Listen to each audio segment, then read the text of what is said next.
तो दोस्तों, एक और नया दिन और मैं बलजीत परमार हाजिर हूँ एक बहुत बड़ी खबर लेके, जो मुंबई के पास लगते इलाके थाना के शहर बदलापुर से आ रही है। आपको याद होगा कि पिछले महीने 12 अगस्त को एक बहुत ही घिनौना एपिसोड हुआ था एक स्कूल में, जहाँ 4-5 साल की बच्चियों के साथ छेड़छाड़ की गई थी, किसी और की तरफ से नहीं बल्कि उनके ही स्कूल के एक सफाई मजदूर की तरफ से। और उसके बाद बहुत बड़ा हंगामा पूरे शहर में हुआ था। हज़ारों लोगों ने स्कूल पर हमला किया, क्लासरूम तोड़े, बिल्डिंग को नुकसान किया और लोकल गाड़ियां रोक ली थी। 11 घंटे के बाद जब उस शख्स के खिलाफ केस दर्ज हुआ तो लोगों का धरना हटा। क्या थी पूरी कहानी वो आपको बताएंगे। और साथ ही जो कल बड़ी खबर आई कि उस लड़के को 23 साल के लड़के अक्षय शिंदे को एक पुलिस एनकाउंटर में मार गिराया है। अब ये पूरी कहानी है क्या, ये आपको 2 हिस्सों में सुनाते हैं। पहले तो आपको ये बताएंगे कि ये अक्षय शिंदे है कौन और उस स्कूल में क्या कर रहा था। दोस्तों, ये स्कूल है एक प्राइवेट ट्रस्ट रन करता है, जिसका एक प्रेसिडेंट है, एक सेक्रेटरी है और लेडी प्रिंसिपल स्कूल को चलाती है। मॉडर्न स्कूल है, बहुत महंगी फीस है, काफ़ी महंगा स्कूल है उस इलाके का। और पेरेंट्स हमेशा सोचते हैं कि इतने बड़े स्कूल में हमारे बच्चे बच्चियां सेफ रहेगी, लेकिन ऐसा अक्सर होता नहीं। जितना बड़ा नाम उतने बुरे काम। तो ये अक्षय शिंदे नाम के 23 साल के नौजवान को वो स्कूल 1 अगस्त को कंट्रैक्टेड बेसिस पे, मतलब एक टेम्परेरी तौर पे, उसके साथ ही 1 साल का कंट्रैक्ट, 6 महीने का कंट्रैक्ट, इस तरीके से उसको ठेके पे जो कह लो कि कुछ सामान टेम्परेरी किस्म से रखा था। 1 अगस्त को स्कूल के जितने टॉयलेट हैं, वॉशरूम हैं, उनकी साफ सफाई का जिम्मा उसके पास था और वो टॉयलेट में और वॉशरूम्स में ही बाहर बैठा रहता था, अंदर साफ सफाई करता रहता था। अब देखिए, 12 दिन उसको लगे हुए थे स्कूल में और 12वें ही दिन उसने 2 लड़कियों के साथ जो टॉयलेट का इस्तेमाल करने गई थी, बच्चियां बेचारी 4-5 साल की, उनके साथ बदतमीजी की। कुछ दिनों के बाद उन बच्चियों ने अपने माता पिता को घर में, क्योंकि वो उसके बाद स्कूल के टॉयलेट्स में जाने से डरती थी, जब माँ बाप ने पूछा कि ऐसी बात क्या है, क्यों तुम स्कूल के टॉयलेट से जाने से डरते हो, तो बच्चियों ने, एक बच्ची ने पहले अपने माँ बाप को बताया कि ऐसे वहाँ पे एक अंकल है जो बुरी हरकतें करते हैं। वो बात करते करते फैली तो पता चला कि एक और लड़की के माता पिता को भी यही शिकायत थी। तो दोनों पेरेंट्स मिल के, 12 तारीख को इंसिडेंट होता है, 4 दिन इसी चक्कर में निकल जाते हैं। 16 तारीख को दोनों नर्सरी की ये स्टूडेंट्स बच्चियों के माता पिता, एक लोकल पॉलिटिकल लीडर होता है MNS का, महाराष्ट्र नवनिर्माण सेना, जिसके संस्थापक हैं राज ठाकरे, जो बाल ठाकरे के भतीजे हैं, उनका काफ़ी होल्ड है उस इलाके में, बदलापुर में। तो उसको साथ लेके स्कूल जाते हैं, लेकिन स्कूल वाले कोई बराबर जवाब नहीं देते। हम इंक्वायरी करेंगे, ये करेंगे, वो करेंगे। उसके बाद ये पेरेंट्स जो है वो पुलिस स्टेशन पहुंच जाते हैं, जहां 11 घंटे तक उनकी कोई सुनवाई नहीं होती। ये बात है दोस्तों 16 अगस्त की।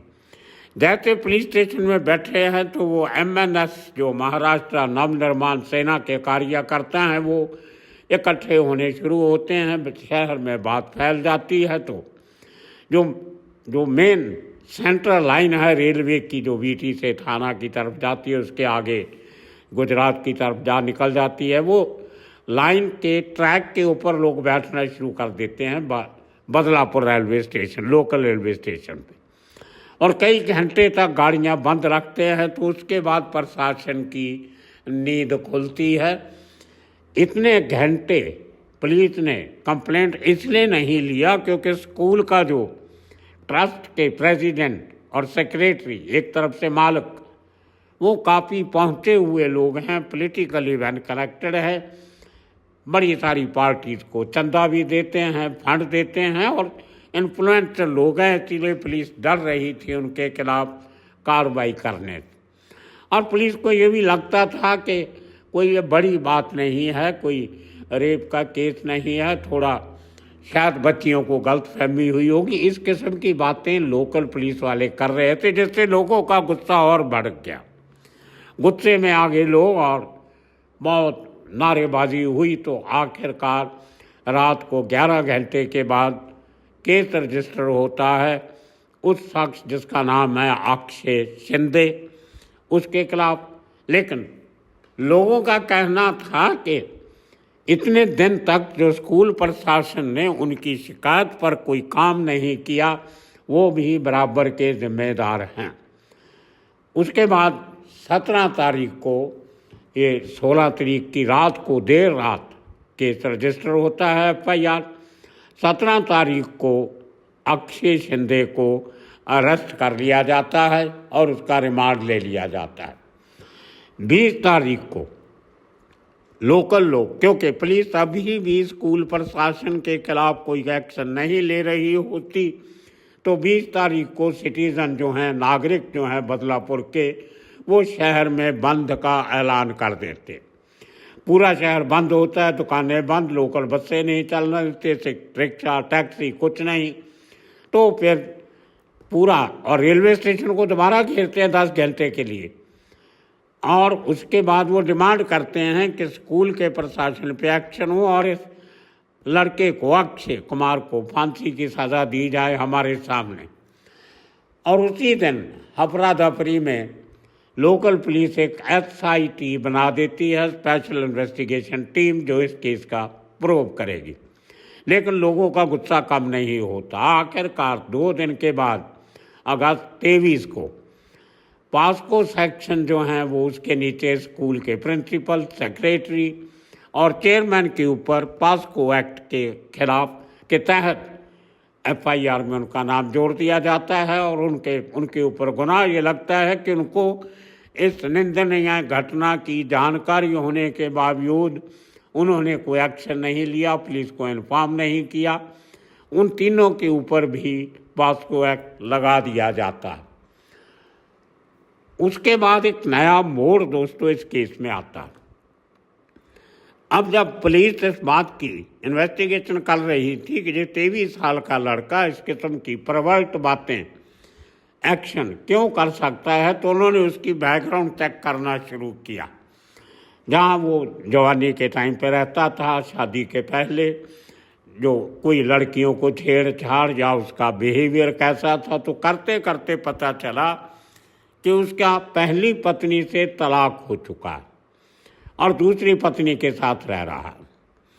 तो पुलिस इस बात की इंक्वायरी करने पहली पत्नी के पास पहुंचती है, जो बदलापुर में रहती थी, जानने के लिए कि उसका तलाक जो है वो अक्षय शिंदे के साथ क्यों हुआ। तो पत्नी ने जो पुलिस को बताया, उसने पुलिस को हैरान कर दिया। उसने कहा कि ये मेरे साथ अननेचुरल सेक्स करने के लिए मुझे मजबूर करता था, जो मुझे अच्छा नहीं लगता था, इसलिए मैंने इसको तलाक दे दिया। तो पुलिस को पता चला कि ये आदमी का करैक्टर किस किस्म का है। उनका केस और मजबूत हुआ कि ये आदमी इस किस्म की हरकतें कर सकता है, जो उसके माता पिता और उनका जो समाज है, जो शिंदे समाज जिसको ये बिलोंग करता था, उन लोगों ने भी पुलिस को अप्रोच किया था कि क्योंकि हम गरीब हैं, छोटी जात के हैं, इसलिए बड़ी जात वाले, ऊपर वाले लोग हमें शिकार बना रहे हैं, हमारे साथ बेइंसाफ़ी हो रही। लेकिन जब पुलिस को इस बात का पता चला कि उसकी पहली बीवी ने क्यों तलाक दिया, तो पुलिस के हौसले बुलंद हो गए। उन्होंने उसकी पत्नी का स्टेटमेंट लिया, जो वो देने को तैयार हो गई। और दोस्तों, उसके बाद 12 सितंबर को, अगस्त के तकरीबन 1 महीने के बाद जब ये केस हुआ था, 12 अगस्त को इसने हरकत की थी। 1 महीने बाद 12 सितंबर को उसकी पत्नी ने FIR दर्ज करवा दी। अक्षय शिंदे के ऊपर दूसरा केस हो गया। अब 12 सितंबर को उसका जो 12 तारीख से 19 तारीख तक इस केस को लेके जो SIT बनी थी, वो जो है वो उसमें चार्जशीट अपनी प्रिपेयर करती है SIT। और इसकी पूरी, क्योंकि इसमें शिंदे एंगल जो था बहुत इम्पोर्टेंट था। महाराष्ट्र में 2 किस्म के शिंदे हैं, एक मराठा हैं और एक दूसरी जाति के शेड्यूल कास्ट में आ जाते हैं, SC और या। एकनाथ शिंदे वहाँ के मिनिस्टर हैं, वो भी शिंदे हैं, लेकिन वो मराठा है। जो इस टीम के जो इंचार्ज थे, सीनियर इंस्पेक्टर जो इंक्वायरी कर रहे हैं, उनका सरनेम भी शिंदे है। और वहाँ के जो मेंबर पार्लियामेंट हैं वो भी शिंदे हैं। और ये एक एक्यूज जो है ये भी शिंदे। तो ये जब नया केस आया तो SIT ने पूरी एक रिपोर्ट बनाई और चीफ मिनिस्टर को, जो खुद मॉनिटर कर रहे थे मुख्यमंत्री इस केस को, क्योंकि लोगों में गुस्सा बहुत था। उनका बेटा वहाँ का उस इलाके का मेंबर पार्लियामेंट है, तो उनका काफ़ी इंटरेस्ट था। उसके बाद अब जब चार्जेस हो गए तो ये आदमी स्कूल में 2 बच्चियों के असॉल्ट केस में जुडिशियल कस्टडी में था, तलोजा जेल में, जो काफ़ी मॉडर्न जेल है महाराष्ट्र की, वो भी उसके इलाके में है। तो तलोजा जेल से उसको लेने के लिए जो उसकी बीवी ने केस किया था, उसके सिलसिले में पुलिस उसका प्रोडक्शन वारंट लेती है। और कल 24 तारीख को police party led by senior inspector Sanjay Shinde ये तलोजा जेल पहुंचते। और क्योंकि उसको ट्रांजिट रिमांड पे बदलापुर पुलिस स्टेशन लेके जाना था, काफ़ी लंबा रास्ता है, पुलिस की एक वैन है और एक जीप लेने जाती है। 3:30 बजे उसके माता पिता भी जेल में पहुंच जाते हैं कल शाम को। तो वो उनके अपने बेटे से मुलाकात करते हैं तलोजा जेल में, और उसके साथ कार्रवाई आगे क्या करनी है, क्या वकील करना है, ये बातचीत करते होंगे। तो 5:30 बजे थाने क्राइम ब्रांच की सेंट्रल यूनिट जो है क्राइम ब्रांच की, उसको CU कहते हैं, सेंट्रल यूनिट, वो उसकी 5:30 बजे तलोजा जेल से कस्टडी ले लेती है उसके पत्नी के द्वारा दर्ज किए गए केस के सिलसिले में। और उसको गाड़ी में बैठा के बदलापुर की तरफ चल पड़ते हैं 5:30 बजे। तकरीबन 45 मिनट सफ़र करने के बाद वो जो रास्ता था, काफ़ी भीड़ भाड़ वाला रास्ता है, बाई रोड जा रहे थे, तो 6:15 बजे 6:15 पे वैन मुंब्रा बाईपास पे पहुंचती है, जो रास्ता उनको बदलापुर क्राइम ब्रांच के ऑफिस में लेके जाता है। और तभी जब बाईपास पे गाड़ी स्लो होती है, पुलिस वाले थोड़ा इधर उधर खिड़कियों से देखने लगते हैं क्या बात है, तो अचानक अक्षय शिंदे अपने साथ बैठे एक सब इंस्पेक्टर का, जो उसके होल्स्टर में उसका रिवॉल्वर था, वो छीन लेता है और इमीडिएटली गोली चला जाती है, जो सब इंस्पेक्टर के जांघ में लगती है, थाई में लगती है। और दूसरी गोली चलाने के पहले बाकी बैठे कांस्टेबल जो उसको पकड़ने की कोशिश करते हैं, लेकिन तब तक ये आदमी का हाथ से रिवॉल्वर छोड़ता नहीं है। 2-3 गोलियां और चलती हैं जो बस में इधर उधर लगती हैं। और संजय शिंदे जो सीनियर इंस्पेक्टर थे, जो इसको लेके जा रहे थे, वो अपना रिवॉल्वर निकालते हैं, इसको बोलते हैं रिवॉल्वर फेंक दो नहीं तो मैं गोली चला दूंगा। और ये आदमी गाली निकालता है आगे से उनको और कहते हैं मुझे कोई परवाह नहीं, मारो गोली। और उसके बाद संजय शिंदे जो सीनियर इंस्पेक्टर पुलिस के, वो उसको गोली मारते हैं, एक जो उसके टेम्पल में लगती है, सर में, माथे के पास राइट साइड, और अक्षय शिंदे वहीं पे ढेर हो जाता है। जो API असिस्टेंट पुलिस इंस्पेक्टर जिसकी जांघ में गोली लगी होती है, उसका नाम है नीलेश मोरे। वो अभी भी हॉस्पिटल में है और गोली निकाल दी गई है और वो काफ़ी खून काफ़ी बहा है उसका, लेकिन अभी खतरे से बाहर है। तो 7 बजे उसके बाद उसको सीधा वही वैन जो है वो वहाँ से नज़दीक कालवा टाउन पड़ता है, वहाँ पे सिविल हॉस्पिटल भी है।